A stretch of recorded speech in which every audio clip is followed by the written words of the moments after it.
जय हिंद दोस्तों, मैं एसपी सर आप सभी मित्रों का सदाशिव कोचिंग क्लासेस के यूट्यूब चैनल पर हार्दिक स्वागत करता हूं। दोस्तों DElEd BTC fourth semester complete mathematics section के अंतर्गत दोस्तों आप सभी मित्रों के प्रैक्टिस से चल रहे हैं। अभी तक मैंने आप सभी मित्रों को टोटल 27 प्रैक्टिस सेट प्रोवाइड कराए हैं, यानी कि दोस्तों आज की क्लास में प्रैक्टिस सेट दोस्तों कौन सा होगा 28। बहुत ही अच्छे से बहुत ही ध्यान से दोस्तों देखिएगा, सारे प्रैक्टिस सेट दोस्तों आपके लिए इंपॉर्टेंट है। आप सभी मित्रों ने होली को बहुत ही शानदार तरीके से दोस्तों मनाया होगा, मुझे पूर्णतः विश्वास है। अब दोस्तों जो बारी है आपकी पढ़ाई करने की, ठीक है, जितना भी आपके पास समय बचा है इस कम समय में दोस्तों किस तरीके से आप पढ़े कि आपके जो नंबर हैं बहुत ही अच्छे आए। तो इस समय दोस्तों आप सिर्फ नंबर के लिए पढ़िए, ठीक है, कि हमें नंबर किस तरीके से लाने हैं। और मैथ्स की तैयारी तो मैं करवा रहा हूं, आप यदि हमारे साथ लगातार जुड़े हैं तो आपको कतई घबराने की जरूरत नहीं है। जो नए जुड़ रहे हैं उनको भी परेशान होने की जरूरत नहीं है, वो भी दोस्तों प्रैक्टिस से देखते रहे और जिस चैप्टर में जिस टॉपिक में आपको दिक्कत है उस टॉपिक को अच्छे से देखते रहे, ठीक है। मैंने प्लेलिस्ट बना रखी जिसका नाम है डीएलएड सेकेंड सेमेस्टर मैथ्स 2024। इस प्लेलिस्ट के अंतर्गत दोस्तों आप सभी मित्रों को डीएलएड फोर्थ सेमेस्टर मैथ्स का पूरा कंप्लीट सिलेबस मिलेगा, तो जाइए जरूर देखिए जाके। और मैंने आप सभी मित्रों को प्रैक्टिस सेट तो प्रोवाइड करा रहा हूं, प्रीवियस ईयर के क्वेश्चन पेपर, मॉडल पेपर, पवन सीरीज के वस्तुनिष्ठ प्रश्न और चैप्टर वाइज 2016 से लगाकर 2023 तक पूछे गए प्रश्नों का जो सोल्यूशन है वो मैं आपको प्रोवाइड करा चुका हूं। एक चैप्टर या दो चैप्टर के बचे वो भी जल्दी से प्रोवाइड करा दूंगा, ठीक है।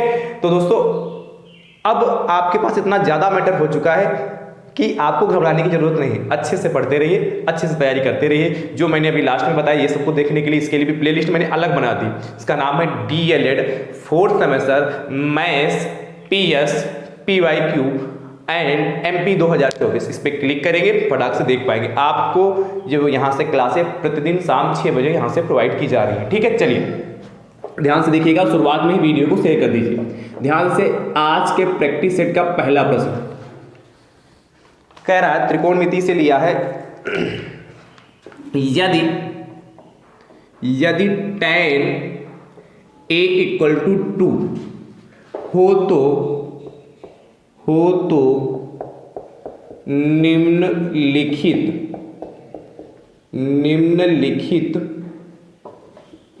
का मान ज्ञात कीजिए, का मान ज्ञात कीजिए। क्या कह रहा है, यदि tan a इक्वल टू 2 हो तो निम्नलिखित का मान ज्ञात कीजिए। किसका मान ज्ञात करना, sec a into sin a plus tan square a और माइनस का cosec a, ठीक है। sec a into sin a plus का tan स्क्वायर a माइनस का cosec a। अब ध्यान से देखिएगा, ये आपको ना तो sec a की वैल्यू पता, ना sin a की वैल्यू पता, ना tan a की वैल्यू पता, ना cosec a की वैल्यू पता। अच्छा tan a की तो दे रखा, tan a की वैल्यू तो आपको दे रखा, परंतु ये तीन वैल्यू नहीं पता। तो इन तीन वैल्यू का मान हम कैसे निकालेंगे उसको देखिएगा। पाइथागोरस प्रमेय से निकालेंगे, एक समकोण त्रिभुज बनाएंगे। क्या बनाएंगे, एक समकोण त्रिभुज। एक समकोण त्रिभुज बनाते हैं, ध्यान से देखिएगा। ये एक हमारा समकोण त्रिभुज हो गया जिसका नाम है A, ये हमारा B हो गया और ये हमारा C हो गया। ये हमारा 90 डिग्री, ये 90 डिग्री हो गया। अच्छा दे क्या रखा है, दिया है, मैं क्या लिखोगे, दिया है, क्या दे रखा है, tan a इक्वल टू 2। और आप जानते हैं, मैंने बताया भी है क्या, लाल बटे कक्का, इसके बारे में आप खूब परिचित हैं। लाल मतलब शुरुआत में क्या, sine theta, cos theta, tan theta, cot theta, sec theta और कॉसेक थीटा। देखिए जिसने कुछ भी नहीं पढ़ा होगा वो भी कर लेगा। लाल बटे कक्का याद करिए, और जब सूत्र बनेगा ऊपर से नीचे, और जब इधर नीचे वालों का बनाएंगे तो नीचे से ऊपर, मतलब ये साइन थीटा वाला क्या हो जाएगा, लंब बटे कर्ण, कॉस थीटा बराबर आधार बटे कर्ण, टैन थीटा बराबर लंब बटे आधार, और जब कॉट थीटा पूछेंगे तो क्या मैंने नीचे से ऊपर क्यों तीर लगाया है, यानी कि आधार बटे लंब। सेक थीटा बराबर कर्ण बटे आधार और कॉसेक थीटा बराबर कर्ण बटे लंब, यानी कि एल यहाँ लंब है, ए आधार है, के कर्ण है। यानी कि यहां से यदि हम tan a बराबर निकालेंगे तो tan a मतलब यहां जैसे थीटा यूज किया, क्योंकि यहां a है तो आप यहां थीटा की जगह पर a यूज कर सकते हैं, एंगल यहां पर a बना है। तो tan a बराबर कितना, लंब बटे आधार, और लंब कितना हमारा लंब बटे आधार होता है, यानी कि लिख लीजिए लंब यदि इसमें देखेंगे तो BC और बटे आधार कितना आपका AB। चाहो तो यहाँ लंब बटे आधार आप लिख सकते हैं, BC बटे AB लिख लें, या इसी चलिए मैं एक बार लिख देता हूं क्या, tan थीटा बराबर लंब बटे आधार, लंब बटे आधार होता है, और लंब हमारा कितना है BC और आधार हमारा कितना है AB, लंब हमारा कितना BC, आधार कितना AB। अब देखिएगा और tan ये कितना है 2, tan ये आपको 2 दे रखा है, तो यानी कि 2 अब इसके अपान में 1 मान सकते हैं, यानी कि जो इसका लंब होगा 2 होगा, लंब कितना होगा 2 होगा, और आधार कितना आपका होगा 1 होगा। अब ये 2 है ये 1 है, तो हम कर्ण निकाल सकते हैं कि नहीं, तो लिखोगे क्या, समकोण त्रिभुज ABC में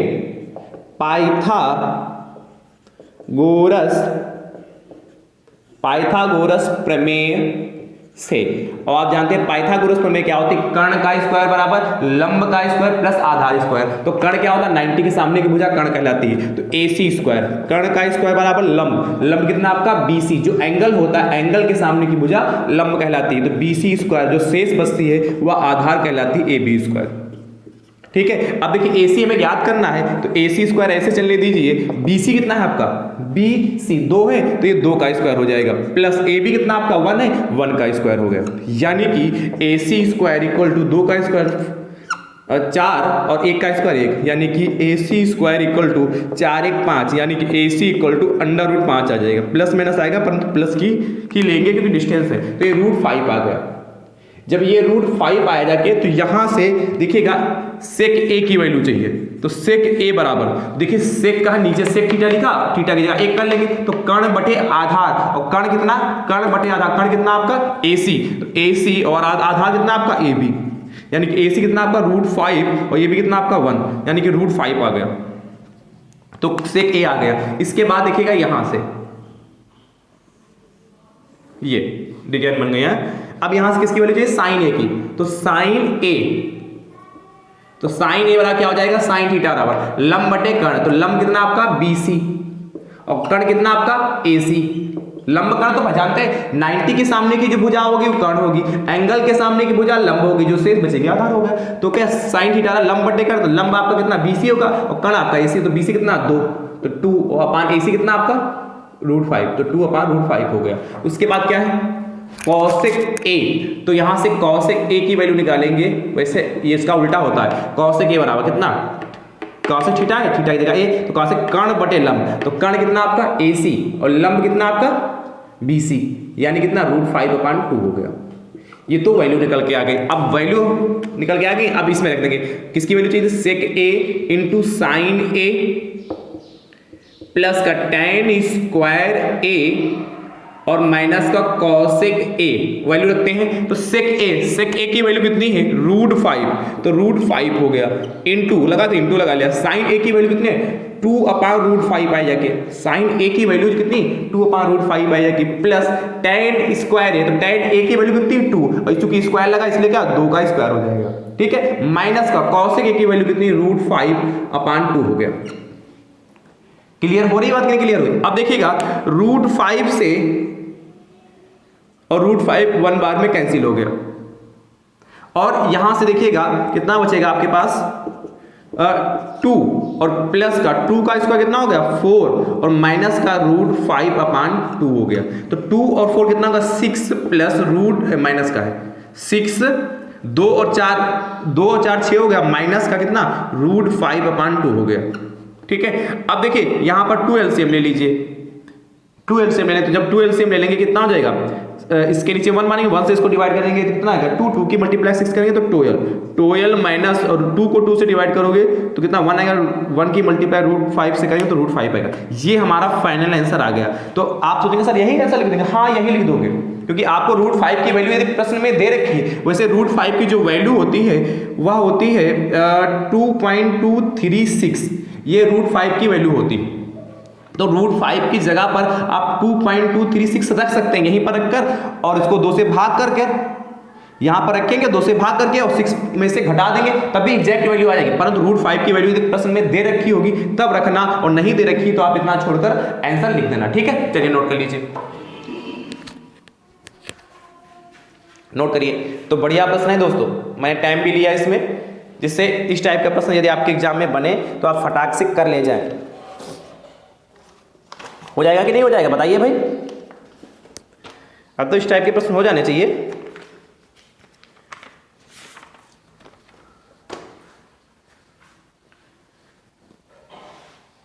नोट करो,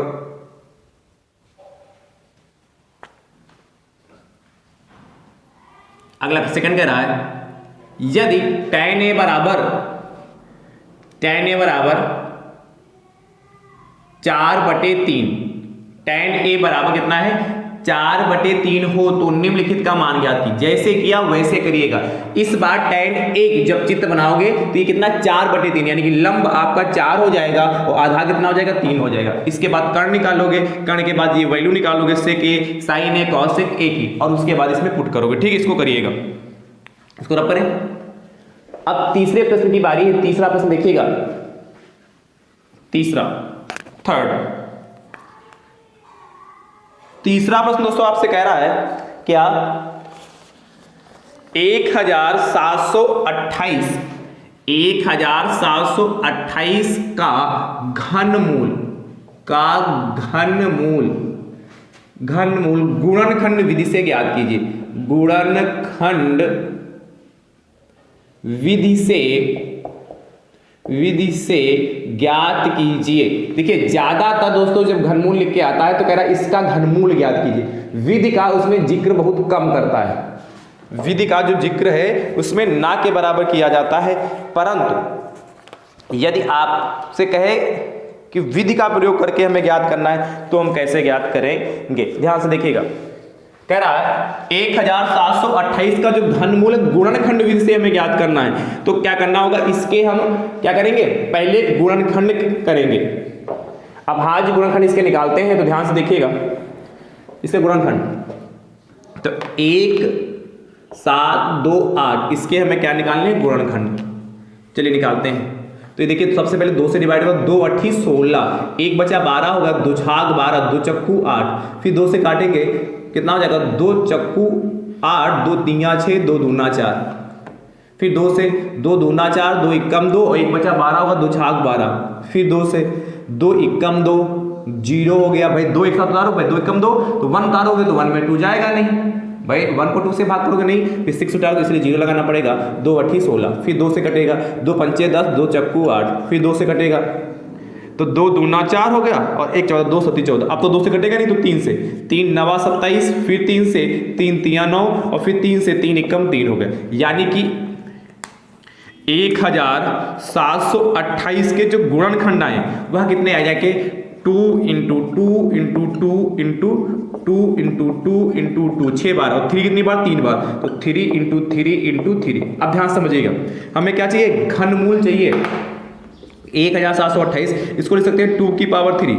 इसको देखिए, इसको घनमूल मतलब 3 का जोड़ा बनाते हैं, 3 के पेयर बनाते हैं, तो 2 की पावर 3 इसको लिख सकते हैं और इंटू में 2 की पावर 3 इसको लिख सकते हैं और इसको 3 की पावर 3 लिख सकते हैं, यानी कि 1728। अब देखिए पावर का नियम होता है, से लिखा हो a की पावर m इंटू a की पावर n इंटू b की पावर m लिखा हो और c की पावर m लिखा हो। तो देखिए सबकी पावर जब सेम हो, यहाँ भी m, यहाँ भी m, यहाँ भी, जब सबकी पावर सेम होती है तो इसको क्या एक साथ मल्टीप्लाई करके a b c की पावर m लगा देंगे तो बात एक ही रहता है। बात समझ पाए कि नहीं, जब सबकी पावर सेम हो और नीचे अलग अलग हो तो एक साथ उनको पावर में हम लिख सकते हैं। तो यहाँ देखिए 2 × 2 × 3 एक साथ लिख लिया और पावर इसके साथ एक साथ लगा लिया। इसके बाद इधर देखिएगा 1728 इक्वल टू, देखिए 2 दूना 4 3 12 की घात 3 हो गया। जब 12 की घात 3 यहाँ पर आए जाके तो अब देखिएगा क्या लिखोगे, घनमूल चाहिए ना, तो दोनों पक्षों का घनमूल करने पर या लेने पर, दोनों बच्चों का घनमूल लेने पर अब दोनों पक्षों का जब आप घनमूल लेंगे तो क्या चढ़ेगा, cube root 1728 equal to cube root 12 की घात 3, यानी कि क्यूब रूट 1728 12 की घात 3, यहां भी क्यूब रूट लगेगा। अब यहां से जब क्यूब रूट हटाएंगे तो क्या 1/3 हो जाएगा, काट लीजिए, 3 एकम 3, 3 एकम 3, यानी कितना, क्यूब रूट 1728 इक्वल टू 12। ये हमारा फाइनल आंसर आ गया। इस तरीके से भी आप आंसर लिख सकते हैं, अतः करके, अतः इस तरीके से भी आप आंसर लिख सकते हैं, या यदि शब्दों में लिखना चाहें तो लिखेंगे 1728 का घनमूल बराबर, या 1728 का गुणनखंड विधि से घनमूल बराबर 12। इस तरीके से दोस्तों लिख सकते हैं आप। अगला, तीसरे के बाद चौथा प्रश्न आपसे कहता है क्या कि 13,824 का गुणनखंड विधि से घनमूल ज्ञात कीजिए। क्या 13,824 का गुणनखंड विधि से घनमूल ज्ञात कीजिए। तो जैसे किया है इसको वैसे करिएगा, और इसका उत्तर दोस्तों कमेंट बॉक्स में आप जरूर दीजिएगा। अगला देखिएगा, इसको रब करें, फोर्थ के बाद फिफ्थ नंबर प्रश्न। फिफ्थ नंबर आपसे कह रहा है, पांचवा प्रश्न, क्या एक लंबवृत्तीय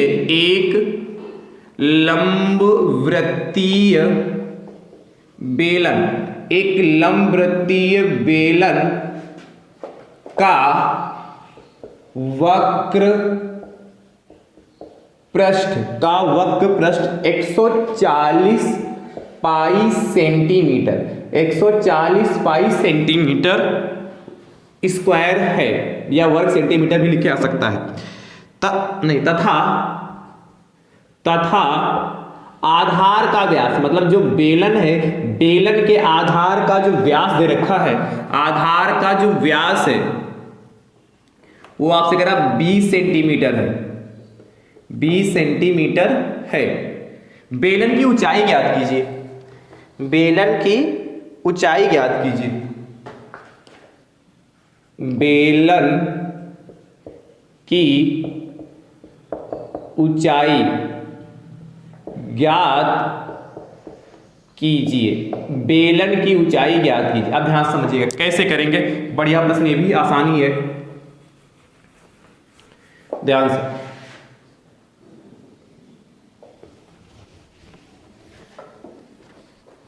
बेलन की ऊंचाई ज्ञात कीजिए, ध्यान से देखिएगा क्या दिया है, दिया है इसमें, दिया है कह रहा बेलन का वक्र पृष्ठ, तो लंब लिखना चाहो, लंबवृत्तीय, चलो लिख लेते हैं, दिया है क्या लिखोगे, लंबवृत्तीय बेलन का वक्र पृष्ठ। और यदि खाली आप बेलन का वक्र पृष्ठ लिखते हैं तब भी दोस्तों माना जाएगा कि लंबवृत्तीय की बात चल रही है, क्योंकि लंबवृत्तीय बेलन ही आपके सिलेबस में 140 पाई सेंटीमीटर स्क्वायर या वर्ग सेंटीमीटर ये हो गया। और कह रहा बेलन के आधार, तो आधार का जो व्यास है वह आपको दे रखा है कितना, 20 सेंटीमीटर। आपसे पूछा क्या है, बेलन की ऊंचाई। तो देखिएगा सबसे पहले यहाँ व्यास दे रखा है, तो हम व्यास से निकालेंगे इसकी त्रिज्या। तो व्यास बराबर क्या होता है, 2 गुणी त्रिज्या, ये तो पुराना, ये तो जानते कि नहीं। तो यानी कि 2r बराबर कितना, 20, यानी कि r बराबर 20/2।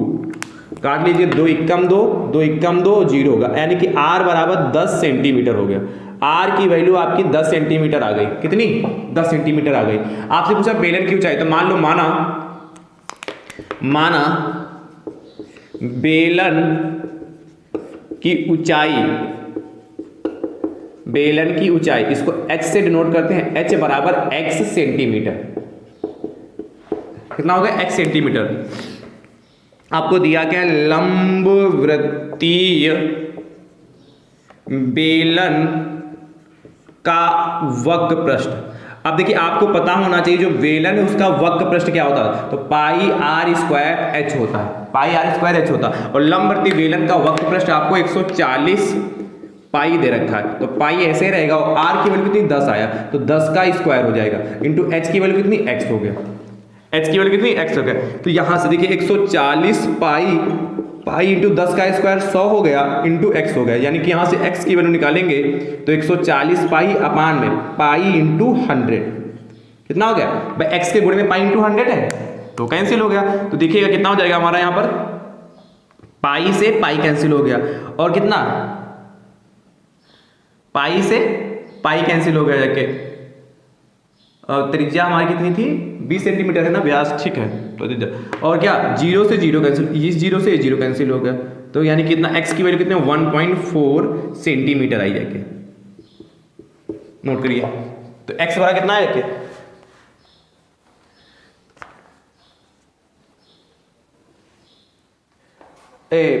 ये तो एक मिनट, बेलन का वक्र पृष्ठ, ये तो बेलन का आयतन पाई आर स्क्वायर एच, शंकु का आयतन 1/3 पाई आर स्क्वायर एच, बेलन का आयतन 2 पाई आर एच होता है। ओ क्या लिख दिया भाई, बेलन का आयतन कितना 2 पाई आर एच, तो जो मैंने पहले फार्मूला लिखा था वो बेलन का आयतन होता है पाई आर स्क्वायर एच, और बेलन का आयतन पाई आर स्क्वायर एच होता है, और शंकु का कहता है 1/3 पाई आर स्क्वायर एच होता है। तो ध्यान रखिएगा कि छोटी सी मिस्टेक में आंसर गड़बड़ हो गया। तो कितना 140 पाई और 2 इंटू पाई ही रहेगा, और आर की वैल्यू कितनी थी 10 और h की जगह x हो गया, अब सही है। यानी कि यहाँ से यदि हम x की वैल्यू निकालेंगे तो कितना 140 pi into 2 into pi into 10, भाई x के गुणे में इतना है।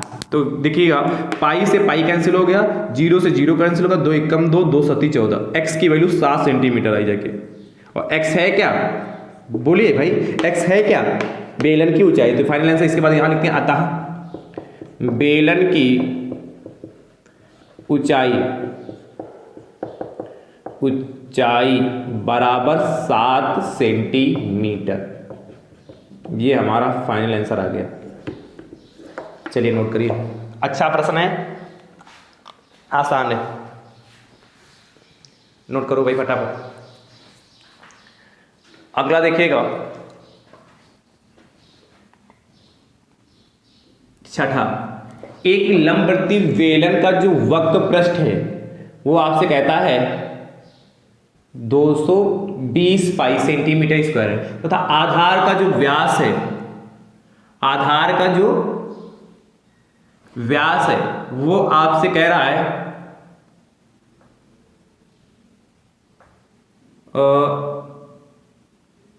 आधार का जो व्यास है वो 22 सेंटीमीटर है। तो बेलन की ऊंचाई ज्ञात कीजिए, ठीक है, जैसे किया है वैसे करिएगा, और इसका उत्तर दोस्तों आप कमेंट बॉक्स में जरूर दीजिएगा। नोट करिए भाई फटाफट, ठीक है, नोट कर लीजिए।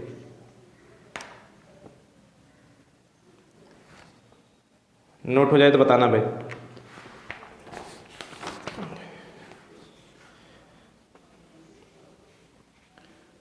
हो गया, बहुत अच्छी बात।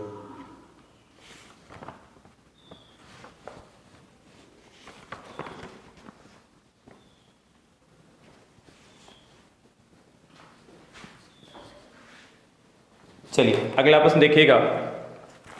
अगला प्रश्न आपसे कहता है,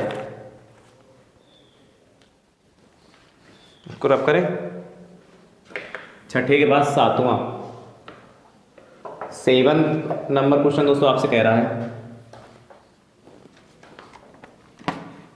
जो प्रश्न पूछ रहे हैं उसके उत्तर दोस्तों कमेंट बॉक्स में जरूर दीजिएगा। कि यदि 2x² प्लस px माइनस का 4 बराबर 0 का एक मूल 1 है तो p का मान होगा, तो p का मान होगा, तो p का मान होगा। ध्यान से सुनिएगा, हमें p की वैल्यू तो चाहिए। ऑब्जेक्टिव प्रश्न है,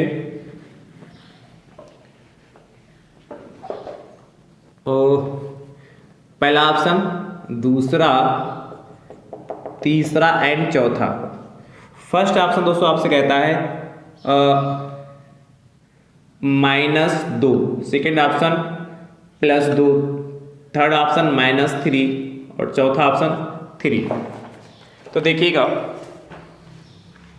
कह रहा 2x² प्लस px माइनस 4 बराबर 0 का एक मूल 1 है। इसका मतलब क्या होता है, एक मूल 1, यानी कि इसका जो जीरोज है, जीरो जो इसका जीरोज है, यानी कि इसका जो रूट है, इंग्लिश में मूल को रूट कहते हैं या जीरो कहते हैं, तो जो इसका मूल 1 है, तो जब भी कहता मूल 1 है यानी कि इसका गुणनखंड 1 है, यानी कि 2x² प्लस px माइनस 4 बराबर 0 कितने घात का समीकरण है, इसमें मैक्सिमम पावर बताइए। तो वेरिएबल क्या x और x की मैक्सिमम पावर कितनी 2, यानी द्विघात समीकरण है। और आपको पता है द्विघात समीकरण में दो मूल आते हैं, दो जीरो जाते हैं, दो रूट आते हैं, तो दो जीरो जो आते हैं, जो दो मूल आते हैं उसमें से एक मूल दे रखा है, यानी और आपको पता है जो मूल हम निकालते हैं जब द्विघात समीकरण को हल करते हो तो क्या होता है, दो मान आते हैं, तो जो उन दो वैल्यू को निकालते हैं यदि हम उस इक्वेशन में पुट करें तो उसको संतुष्ट करते हैं। संतुष्ट करने का मतलब कि LHS बराबर RHS होता है, यानी कि इसमें क्या दिया है, जब इसका एक मूल कह रहा है 1 है तो यहां पर x की जो वैल्यू है वह 1 दे रखी है, x की वैल्यू क्या रखी 1। जब भी कहे इसका एक मूल 1 है, इसका एक मूल -1, इसका एक मूल -3, तब वो x की वैल्यू दे रखी होती, तो कितना हो जाएगा 2 इंटू एक्स की जगह कितना रखोगे 1 का स्क्वायर प्लस p और इसकी जगह कितना रखोगे 1 -4 बराबर 0 हो गया। अब देखिए 2 1 का स्क्वायर 1 होता है तो 2 इंटू 1 और p इंटू 1 p ही रहेगा, -4 इक्वल टू 0 हो गया। ठीक है, तो 2 और प्लस p -4 इक्वल टू 0 हो गया, यानी कि कितना, सुनते रहिएगा, ये -4 और ये कितना हो गया प्लस का 2, तो कितना आ जाएगा -2 बराबर 0, यानी कि p इक्वल टू कितना होगा -2 बराबर तो हो जाएगा तो प्लस का 2, तो p की वैल्यू +2 आ गई। ये ऑप्शन नंबर हमारा सेकेंड वाला सही हो गया। ठीक है, नोट करिए। अगला 8 नंबर, 8वां आपसे कह रहा है, 8 नंबर दोस्तों आपसे कह रहा, क्या कह रहा है, बहुत ही ध्यान सुनिएगा। यदि 2x² प्लस px माइनस 4 बराबर 0 का एक मूल -1 है, एक मूल -1 है तो p का मान होगा, तो p का मान क्या होगा, यानी कि इस बार आप x की जगह जो 1 रखा था, इस बार आप x की जगह -1 इस पूरी क्वेश्चन में रखिएगा, तो सॉल्व करिएगा, ऑप्शन यही सेम है। कौन सा सही होगा ऑप्शन, वो कमेंट बॉक्स में दोस्तों जरूर लिखिएगा। ठीक है, अगला एक प्रश्न और देखिएगा,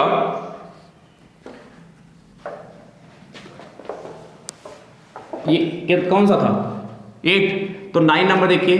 9 नंबर दोस्तों प्रश्न आपसे कहता है 0.05 का घन होगा, का घन होगा, घनमूल ने घन पूछ रहा है, तो देखिएगा कैसे करेंगे इसको। इसके ऑप्शन देखिए, पहला ऑप्शन आपसे कह रहा है क्या 0.0125, अगला 0.00125, अगला 0.00125, अगला 1.25। अब ध्यान समझिएगा कौन सा ऑप्शन सही होगा। अब घन कहा तो घन का मतलब होता है 0.05 का क्यूब करना है, इसका मतलब 0.05 इंटू